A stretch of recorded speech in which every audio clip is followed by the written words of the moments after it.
Hello there, my old friend.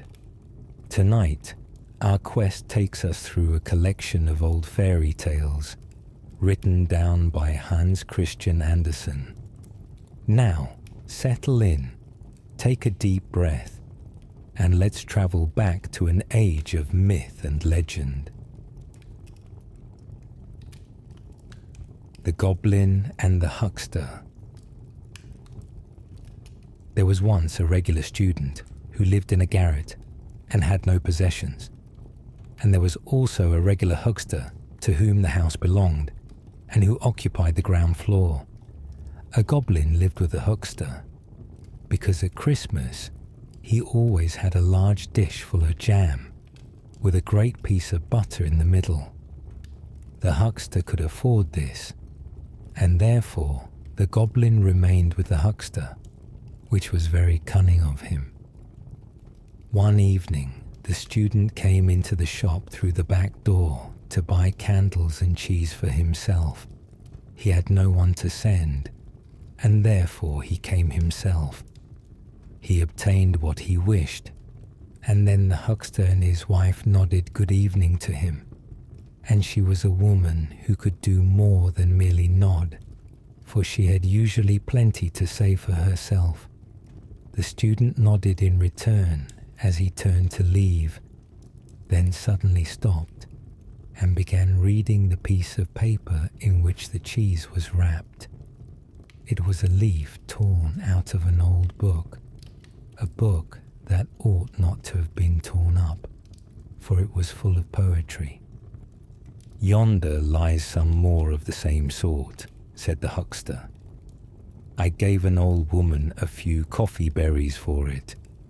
You shall have the rest for 6pence, if you will." "Indeed I will," said the student. "Give me the book instead of the cheese. I can eat my bread and butter without cheese. It would be a sin to tear up a book like this. You are a clever man, and a practical man, but you understand no more about poetry than that cask yonder." This was a very rude speech, especially against the cask, but the huckster and the student both laughed, for it was only said in fun. But the goblin felt very angry that any man should venture to say such things to a huckster who was a householder and sold the best butter. As soon as it was night and the shop closed, and everyone in bed except the student, the goblin stepped softly into the bedroom where the huckster's wife slept and took away her tongue, which of course she did not then want. Whatever object in the room he placed his tongue upon immediately received voice and speech, and was able to express its thoughts and feelings as readily as the lady herself could do. It could only be used by one object at a time, which was a good thing, as a number speaking at once would have caused great confusion. The goblin laid the tongue upon the cask, in which lay a quantity of old newspapers. "Is it really true," he asked, "that you do not know what poetry is?" "Of course I know," replied the cask. "Poetry is something that always stands in the corner of a newspaper and is sometimes cut out, and I may venture to affirm that I have more of it in me than the student has, and I am only a poor tub of the huckster's." Then the goblin placed the tongue on the coffee mill, and how it did go to be sure. Then he put it on the butter tub and the cash box, and they all expressed the same opinion as the waste paper tub, and a majority must always be respected. "Now I shall go and tell the student," said the goblin. And with these words he went quietly up the back stairs to the garret where the student lived. He had a candle burning still, and the goblin peeped through the keyhole and saw that he was reading in the torn book, which he had brought out of the shop. But how light the room was! From the book shot forth a ray of light, which grew broad and full, like the stem of a tree, from which bright rays spread upward and over the student's head. Each leaf was fresh, and each flower was like a beautiful female head, some with dark and sparkling eyes, and others with eyes that were wonderfully blue and clear. The fruit gleamed like stars, and the room was filled with sounds of beautiful music. The little goblin had never imagined, much less seen or heard of, any sight so glorious as this. He stood still on tiptoe, peeping in, till the light went out in the garret. The student no doubt had blown out his candle and gone to bed, but the little goblin remained standing there nevertheless, and listening to the music which still sounded on, soft and beautiful, a sweet cradle song for the student who had lain down to rest. "This is a wonderful place," said the goblin. "I never expected such a thing. I should like to stay here with the student." And the little man thought it over, for he was a sensible little spirit. At last he sighed, "But the student has no jam." So he went downstairs again into the huckster's shop, and it was a good thing he got back when he did, for the cask had almost worn out the lady's tongue. He had given a description of all that he contained on one side, and was just about to turn himself over to the other side to describe what was there, when the goblin entered and restored the tongue to the lady. But from that time forward, the whole shop, from the cash box down to the pinewood logs, formed their opinions from that of the cask, and they all had such confidence in him, and treated him with so much respect, that when the huckster read the criticisms on theatricals and art of an evening, they fancied it must all come from the cask. But after what he had seen, the goblin could no longer sit and listen quietly to the wisdom and understanding downstairs. So, as soon as the evening light glimmered in the garret, he took courage, for it seemed to him as if the rays of light were strong cables, drawing him up and obliging him to go and peep through the keyhole. And, while there, a feeling of vastness came over him such as we experience by the ever-moving sea when the storm breaks forth, and it brought tears into his eyes. He did not himself know why he wept, yet a kind of pleasant feeling mingled with his tears. How wonderfully glorious it would be to sit with the student under such a tree. But that was out of the question. He must be content to look through the keyhole and be thankful for even that. There he stood on the old landing, with the autumn wind blowing down upon him through the trapdoor. It was very cold, but the little creature did not really feel it, till the light in the garret went out, and the tones of music died away. Then how he shivered and crept downstairs again to his warm corner, where it felt homelike and comfortable. And when Christmas came again and brought the dish of jam and the great lump of butter, he liked the huckster best of all. Soon after, in the middle of the night, the goblin was awoke by a terrible noise and knocking against the window shutters and the house doors, and by the sound of the watchman's horn. For a great fire had broken out, and the whole street appeared full of flames. Was it in their house, or a neighbour's? No one could tell, for terror had seized upon all. The huckster's wife was so bewildered that she took her gold earrings out of her ears and put them in her pocket, that she might save something at least. The huckster ran to get his business papers, and the servant resolved to save her blue silk mantle, which she had managed to buy. Each wished to keep the best things they had. The goblin had the same wish, for with one spring He was upstairs and in the student's room, whom he found standing by the open window and looking quite calmly at the fire, which was raging at the house of a neighbour opposite. The goblin caught up the wonderful book which lay on the table and popped it into his red cap, which he held tightly with both hands. The greatest treasure in the house was saved, and he ran away with it to the roof and seated himself on the chimney. The flames of the burning house opposite illuminated him as he sat, both hands pressed tightly over his cap, in which the treasure lay, and then he found out what feelings really reigned in his heart and knew exactly which way they tended. And yet, when the fire was extinguished and the goblin again began to reflect, he hesitated and said at last, "I must divide myself between the two. I cannot quite give up the huckster because of the jam." And this is a representation of human nature. We are like the goblin. We all go to visit the huckster because of the jam. The golden treasure.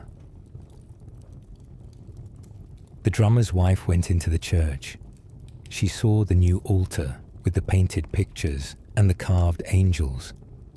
Those upon the canvas and in the glory over the altar were just as beautiful as the carved ones, and they were painted and gilt into the bargain.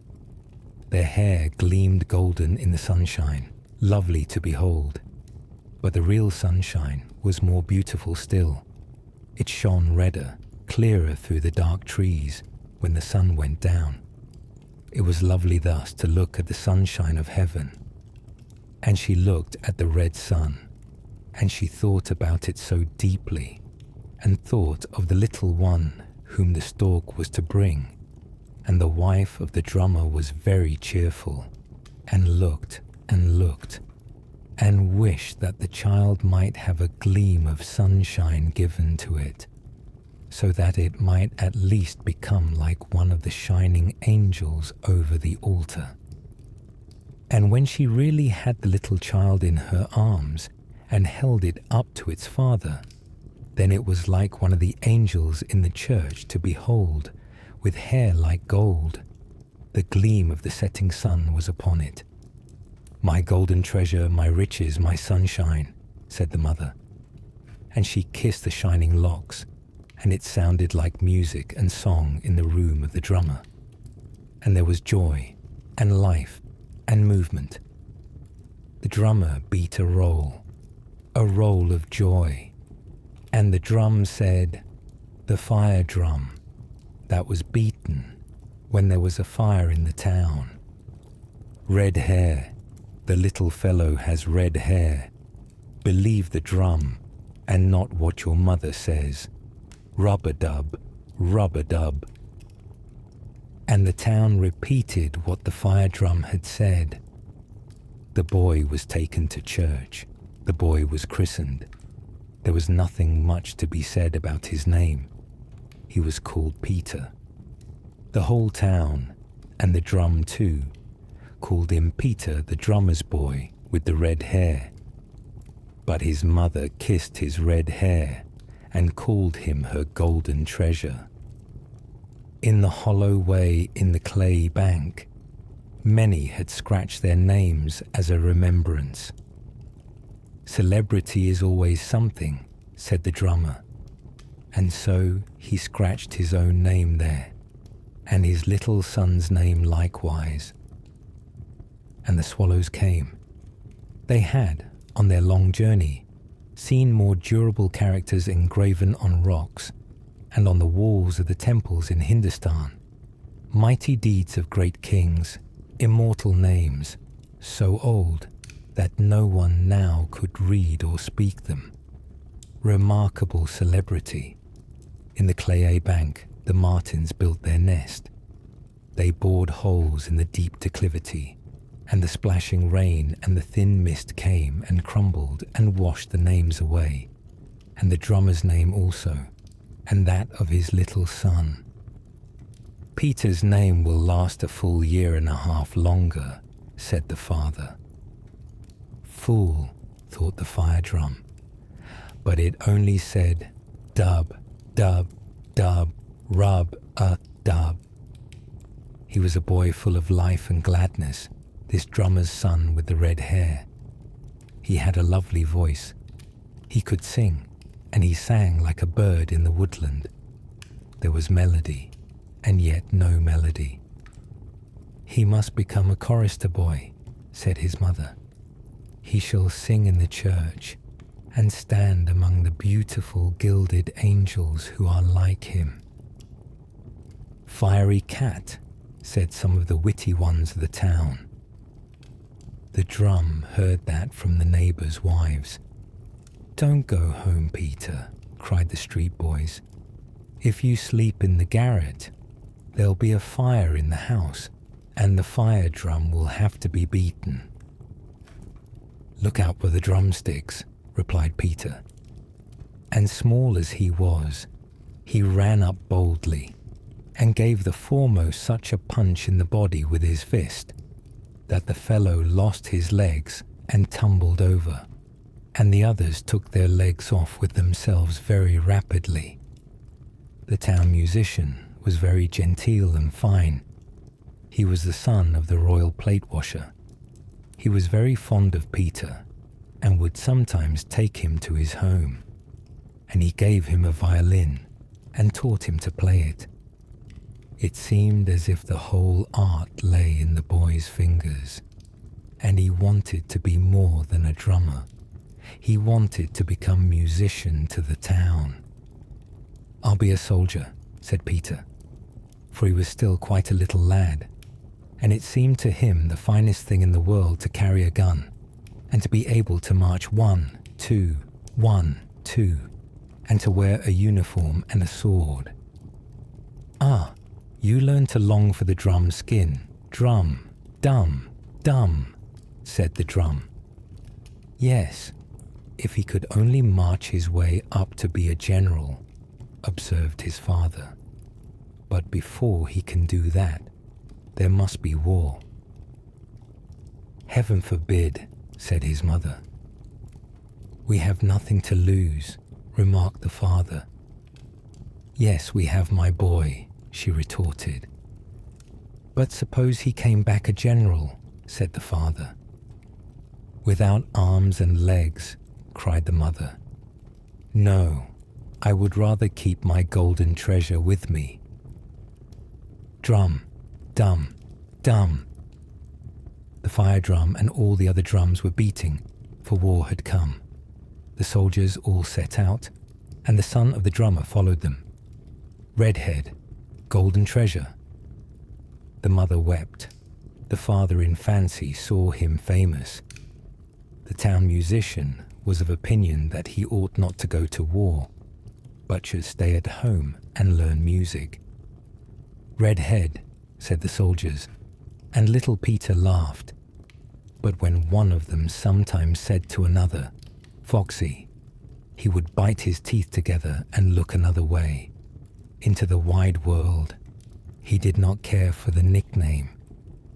The boy was active, pleasant of speech, and good-humoured. That is the best canteen, said his old comrades. And many a night he had to sleep under the open sky, wet through with the driving rain or the falling mist. But his good humour never forsook him. The drumsticks sounded, rub-a-dub, all up, all up. Yes, he was certainly born to be a drummer. The day of battle dawned. The sun had not yet risen, but the morning was come. The air was cold, the battle was hot. There was mist in the air, but still more gunpowder smoke. The bullets and shells flew over the soldiers' heads, and into their heads, into their bodies and limbs, but still they pressed forward. Here or there one or other of them would sink on his knees, with bleeding temples and a face as white as chalk. The little drummer still kept his healthy colour. He had suffered no damage, He looked cheerfully at the dog of the regiment, which was jumping along as merrily as if the whole thing had been got up for his amusement, and as if the bullets were only flying about that he might have a game of play with them. March, forward, march. This was the word of command for the drum. The word had not yet been given to fall back, though they might have done so, and perhaps there would have been much sense in it. And now at last the word retire was given, but our little drummer beat forward march, for he had understood the command thus, and the soldiers obeyed the sound of the drum. That was a good roll, and proved the summons to victory for the men who had already begun to give way. Life and limb were lost in the battle. Bombshells tore away the flesh in red strips. Bombshells lit up into a terrible glow the straw heaps to which the wounded had dragged themselves, to lie untended for many hours, perhaps for all the hours they had to live. It's no use thinking of it, and yet one cannot help thinking of it, even far away in the peaceful town. The drummer and his wife also thought of it, for Peter was at the war. "Now, I'm tired of these complaints," said the fire drum. Again, the day of battle dawned. The sun had not yet risen, but it was morning. The drummer and his wife were asleep. They had been talking about their son, as indeed they did almost every night, for he was out yonder in God's hand. And the father dreamt that the war was over, that the soldiers had returned home, and that Peter wore a silver cross on his breast. But the mother dreamt that she had gone into the church and had seen the painted pictures and the carved angels with the gilded hair, and her own dear boy, the golden treasure of her heart, who was standing among the angels in white robes, singing so sweetly, as surely only the angels can sing, and that he had soared up with them into the sunshine, and nodded so kindly at his mother. "My golden treasure," she cried out, and she awoke. Now the good God has taken him to himself. She folded her hands and hid her face in the cotton curtains of the bed and wept. Where does he rest now? Among the many in the big grave that they have dug for the dead? Perhaps he's in the water in the marsh. Nobody knows his grave. No holy words have been read over it. And the Lord's Prayer went inaudibly over her lips. She bowed her head and was so weary that she went to sleep. And the days went by, in life as in dreams. It was evening. Over the battlefield a rainbow spread, which touched the forest and the deep marsh. It has been said, and is preserved in popular belief, that where the rainbow touches the earth, a treasure lies buried, a golden treasure. And here there was one. No one but his mother thought of the little drummer, and therefore she dreamt of him. And the days went by, in life as in dreams. Not a hair of his head had been hurt, not a golden hair. Drum-a-rum, there he is. The drum might have said, and his mother might have sung, if she had seen or dreamt it. With hurrah and song, adorned with green wreaths of victory, they came home as the war was at an end, and peace had been signed. The dog of the regiment sprang on in front with large bounds, and made the way 3 times as long for himself as it really was. And days and weeks went by, and Peter came into his parents' room. He was as brown as a wild man, and his eyes were bright, and his face beamed like sunshine. And his mother held him in her arms. She kissed his lips his forehead, and his red hair. She had her boy back again. He had not a silver cross on his breast, as his father had dreamt, but he had sound limbs, a thing the mother had not dreamt. And what a rejoicing was there! They laughed and they wept, and Peter embraced the old fire drum. "There stands the old skeleton still," he said, and the father beat a roll upon it. "One would think that a great fire had broken out here," said the fire drum. "Bright day, fire in the heart, golden treasure, scrat, scrat, scrat." "And what then? What then?" asked the town musician. "Peter's far outgrowing the drum," he said. "Peter will be greater than I." And yet he was the son of a royal plate washer. But all that he had learned in half a lifetime, Peter learned in half a year.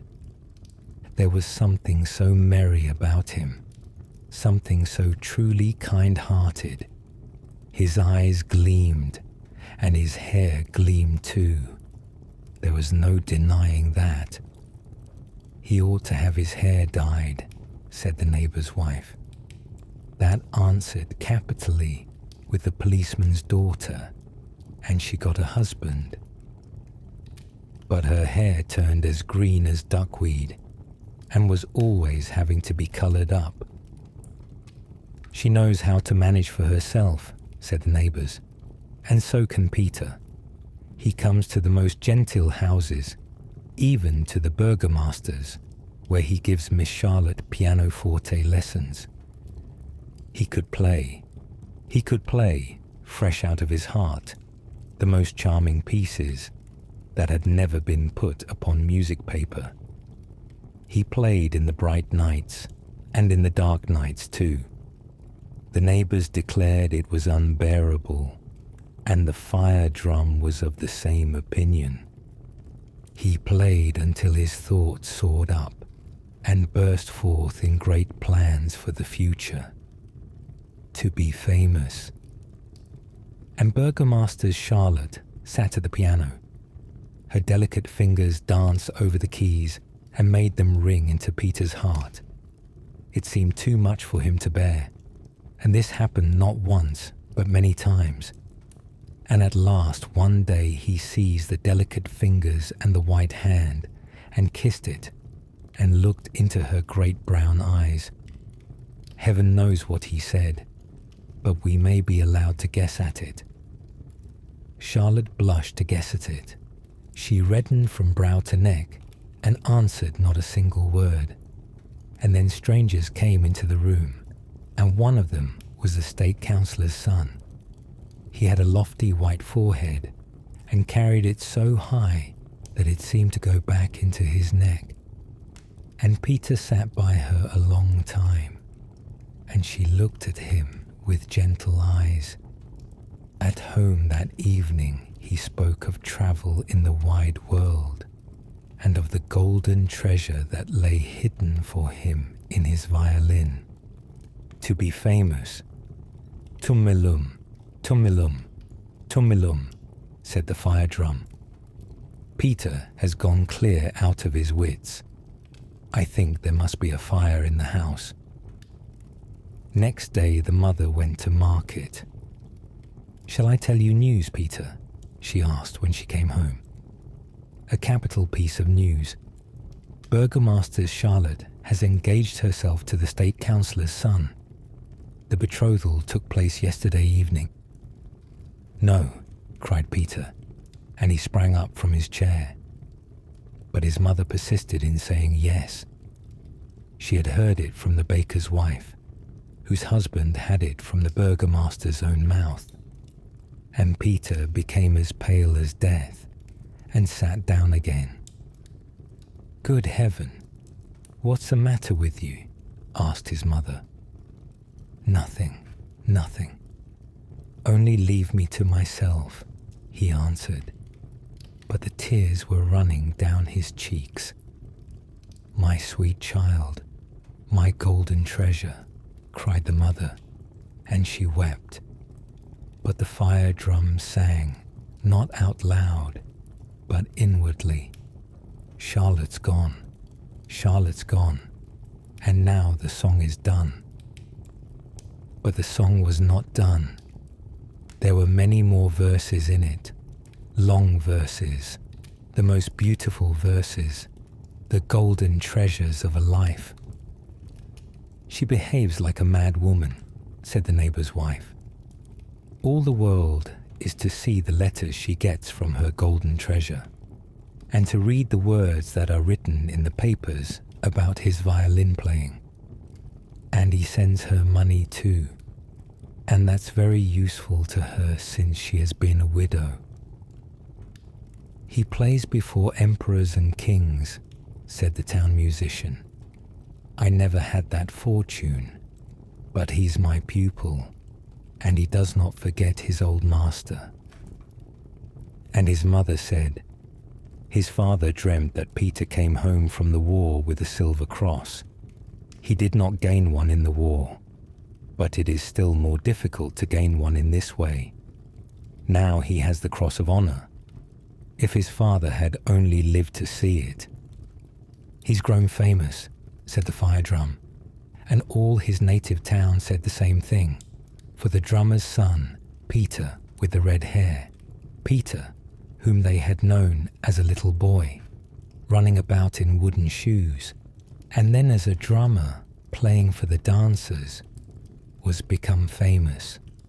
He played at our house before he played in the presence of kings, said the burgomaster's wife. At that time, he was quite smitten with Charlotte. He was always of an aspiring turn. At that time, he was saucy and an enthusiast. My husband laughed when he heard of the foolish affair, and now our Charlotte is a state councillor's wife. A golden treasure had been hidden in the heart and soul of the poor child, who had beaten the role as a drummer, a role of victory for those who had been ready to retreat. There was a golden treasure in his bosom, the power of sound. It burst forth on his violin as if the instrument had been a complete organ, and as if all the elves of a midsummer night were dancing across the strings. In its sounds were heard the piping of the thrush and the full, clear note of the human voice. Therefore the sound brought rapture to every heart and carried his name triumphant through the land. That was a great firebrand, the firebrand of inspiration. And then he looked so splendid, said the young ladies, and the old ladies too. And the oldest of all procured an album for famous locks of hair, wholly and solely that she might beg a lock of his rich, splendid hair, that treasure, that golden treasure. And the son came into the poor room of the drummer, elegant as a prince, happier than a king. His eyes were as clear and his face was as radiant as sunshine. And he held his mother in his arms, and she kissed his mouth and wept as blissfully as anyone can weep for joy.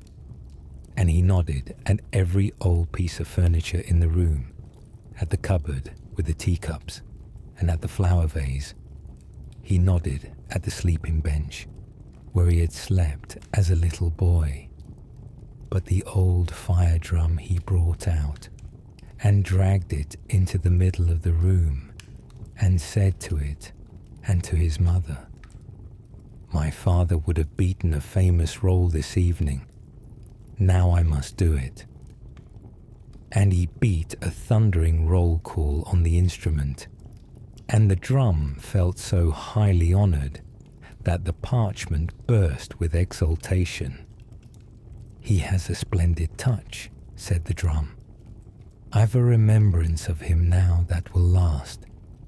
I expect that the same thing will happen to his mother, from pure joy over her golden treasure." And this is the story of the golden treasure. She was good for nothing. The mayor stood at the open window. He looked smart, for his shirt frill, in which he had stuck a breastpin, and his ruffles were very fine. He had shaved his chin uncommonly smooth, although he had cut himself slightly, and had stuck a piece of newspaper over the place. "Harkee, youngster," cried he. The boy to whom he spoke was no other than the son of a poor washerwoman, who was just going past the house. He stopped, and respectfully took off his cap.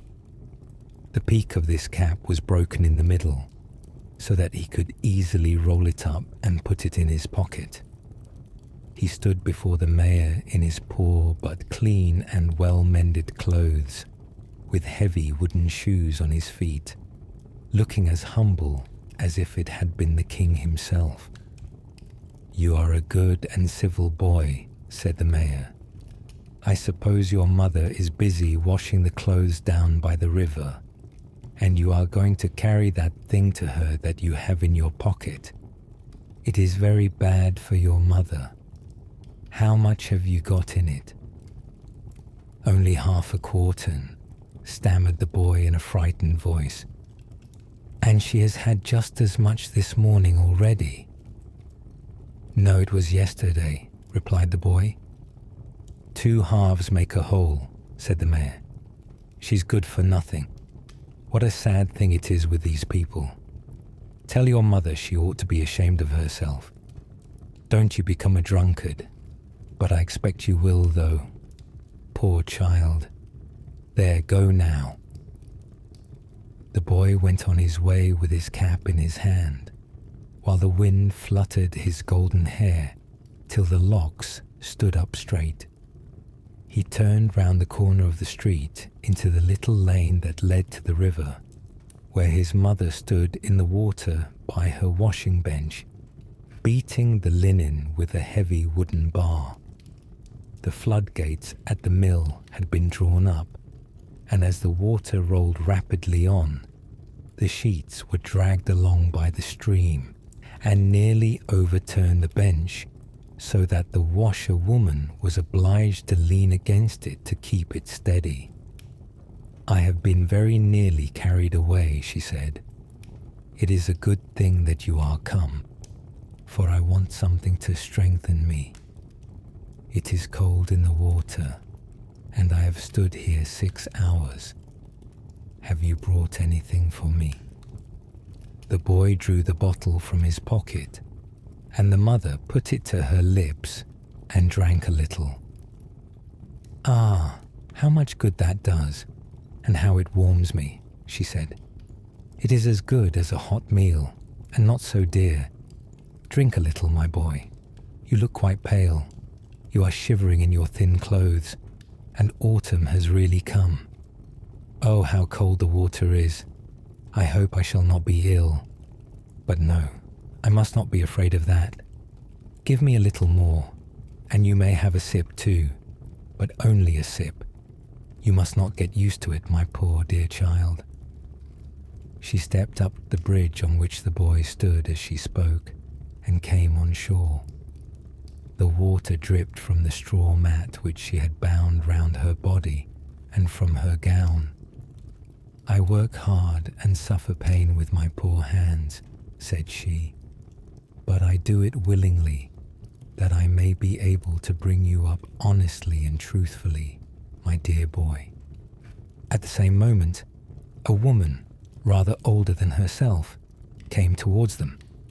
She was a miserable-looking object, lame of one leg, and with a large false curl hanging down over one of her eyes, which was blind. This curl was intended to conceal the blind eye, but it made the defect only more visible. She was a friend of the laundress, and was called, among the neighbours, Lame Martha with the curl. "Oh, you poor thing, how you do work standing there in the water," she exclaimed. "You really do need something to give you a little warmth, and yet spiteful people cry out about the few drops you take." And then Martha repeated to the laundress, in a very few minutes, all that the mayor had said to her boy, which she had overheard, and she felt very angry that any man could speak, as he had done, of a mother to her own child, about the few drops she had taken. And she was still more angry because on that very day, the mayor was going to have a dinner party at which there would be wine, strong, rich wine, drunk by the bottle. Many will take more than they ought, but they don't call that drinking. They are all right.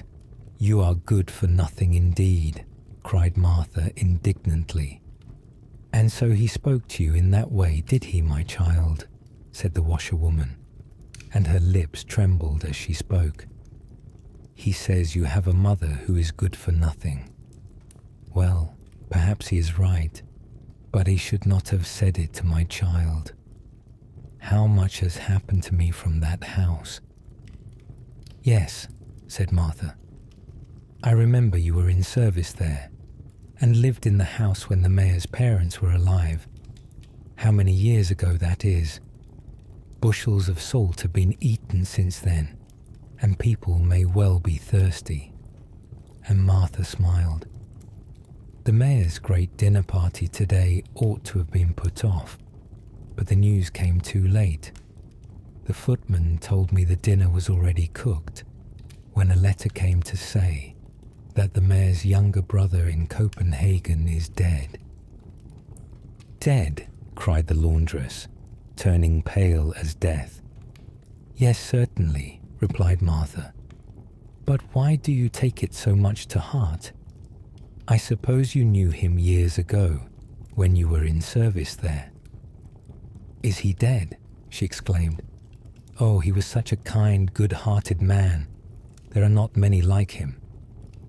And the tears rolled down her cheeks as she spoke.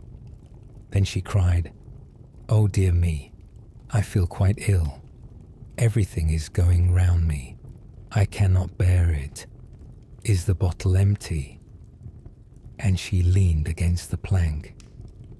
Dear me, you are ill indeed, said the other woman. Come, cheer up. Perhaps it will pass off. No, indeed. I see you are really ill. The best thing for me to do is to lead you home. But my washing yonder. I will take care of that. Come, give me your arm. The boy can stay here and take care of the linen, and I'll come back and finish the washing. It is but a trifle. The limbs of the laundress shook under her, and she said, I have stood too long in the cold water, and I have had nothing to eat the whole day since the morning. Oh, kind heaven, help me to get home. I am in a burning fever. Oh, my poor child. And she burst into tears. And he, poor boy, wept also, as he sat alone by the river, near to and watching the damp linen. The two women walked very slowly. The laundress slipped and tottered through the lane, and round the corner into the street where the mayor lived. And just as she reached the front of his house, she sank down upon the pavement. Many persons came round her, and lame Martha ran into the house for help. The mayor and his guests came to the window. Oh, it is the laundress, said he. She has had a little drop too much. She is good for nothing. It is a sad thing for her pretty little son. I like the boy very well, but the mother is good for nothing. After a while, the laundress recovered herself, and they led her to her poor dwelling and put her to bed. Kind Martha warmed a mug of beer for her with butter and sugar.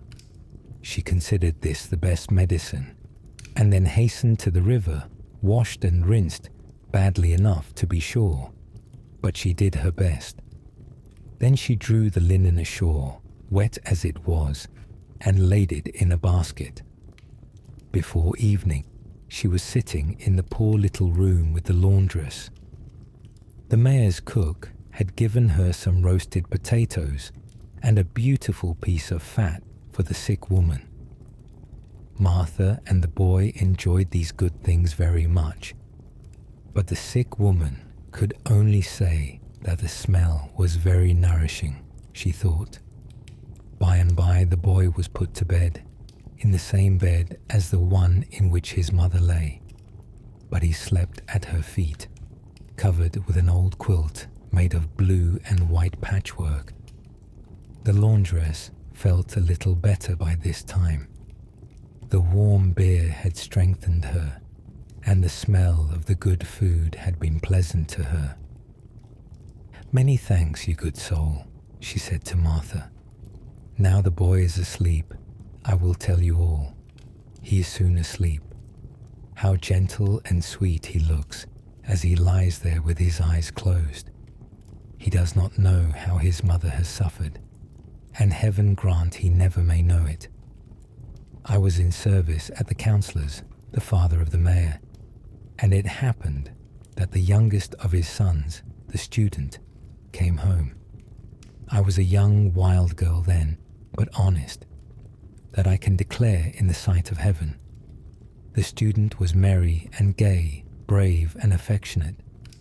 Every drop of blood in him was good and honourable.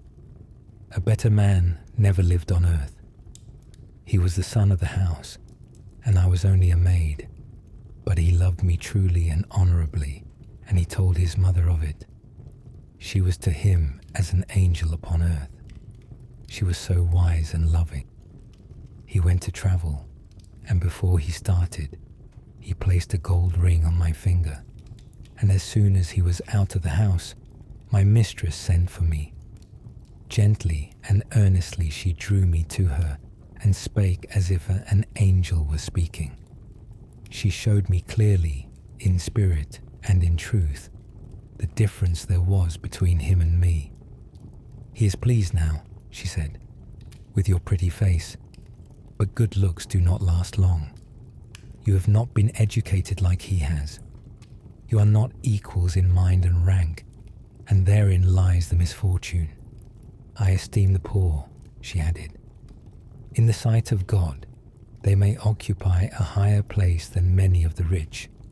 But here upon earth we must beware of entering upon a false track, lest we are overturned in our plans, like a carriage that travels by a dangerous road. I know a worthy man, an artisan, who wishes to marry you. I mean Eric, the glove maker. He is a widower, without children, and in a good position. Will you think it over?" Every word she said pierced my heart like a knife, but I knew she was right, and the thought pressed heavily upon me. I kissed her hand and wept bitter tears, and I wept still more when I went to my room and threw myself on the bed. I passed through a dreadful night. God knows what I suffered and how I struggled. The following Sunday, I went to the house of God to pray for light to direct my path. It seemed like a providence that as I stepped out of church, Eric came towards me. And then there remained not a doubt in my mind. We were suited to each other in rank and circumstances. He was, even then, a man of good means. I went up to him and took his hand and said, "Do you still feel the same for me?" "Yes, ever and always," said he. "Will you then marry a maiden who honours and esteems you, although she cannot offer you her love? But that may come." "Yes, it will come," said he, and we joined our hands together, and I went home to my mistress. The gold ring which her son had given me I wore next to my heart. I could not place it on my finger during the daytime, but only in the evening when I went to bed. I kissed the ring till my lips almost bled, and then I gave it to my mistress and told her that the banns were to be put up for me and the glove maker the following week. Then my mistress threw her arms round me and kissed me. She did not say that I was good for nothing. Very likely I was better then than I am now, but the misfortunes of this world were unknown to me then. At Michaelmas, we were married, and for the first year, everything went well with us. We had a journeyman and an apprentice, and you were our servant, Martha. Ah, yes, and you were a dear, good mistress, said Martha. I shall never forget how kind you and your husband were to me. Yes, those were happy years when you were with us, although we had no children at first. The student I never met again, yet I saw him once, although he did not see me. He came to his mother's funeral. I saw him, looking pale as death, and deeply troubled, standing at her grave, for she was his mother. Some time after, when his father died, he was in foreign lands and did not come home. I know that he never married. I believe he became a lawyer. He had forgotten me, and even had we met, he would not have known me, for I have lost all my good looks, and perhaps that is all for the best. And then she spoke of the dark days of trial, when misfortune had fallen upon them. We had $500, she said, and there was a house in the street to be sold for $200, so we thought it would be worth our while to pull it down and build a new one in its place. So it was bought. The builder and carpenter made an estimate that the new house would cost $1,020 to build.